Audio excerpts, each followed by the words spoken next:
Hi, just a quick video about an instance of code switching in a literary classic. So listen to this passage from To Kill a Mockingbird.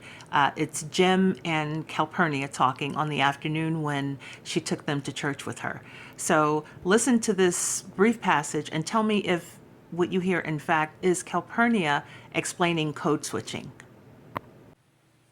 This is from chapter 12, where Calpurnia had taken the children to church with her because Atticus was out of town and their teacher was nowhere to be found. So, anyway, she took the children to church with her, and this is happening on their way home. Zebo was Calpurnia's eldest son. If I had ever thought about it, I would have known that Calpurnia was of mature years. Zebo had half-grown children, but then I had never thought about it. "Did you teach him out of a primer like us?" I asked. "No, I made him get a page of the Bible every day. And there was a book Miss Buford taught me out of. Bet you don't know where I got it," she said. We didn't know. Calpurnia said, "Your granddaddy Finch gave it to me." "Were you from the landing?" Jim asked. "You never told us that." "I certainly am, Mr. Jim. Grew up down there between the Buford place and the landing. I've spent all my days working for the Finches or the Bufords, and I moved to Macomb when your daddy and your mama married." "What was the book, Cal?" I asked. "Blackstone's Commentaries."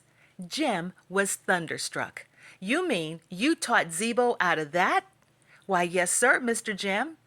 Calpurnia timidly put her fingers to her mouth. "They were the only two books I had. Your granddaddy said Mr. Blackstone wrote fine English." "That's why you don't talk like the rest of 'em," said Jim. "The rest of who?" "Rest of the colored folks." "Cal, but you talk like they did in church."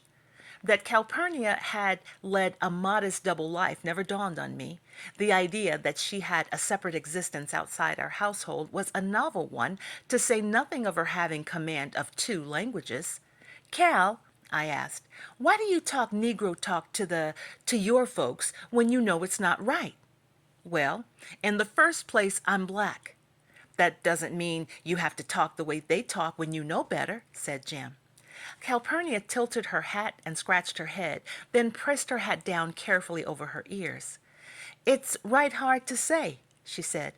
"Suppose you and Scout talked colored folks talk at home. It'd be out of place, wouldn't it? Now, what if I talked white folks talk at church and with my neighbors? They think I was putting on airs to beat Moses."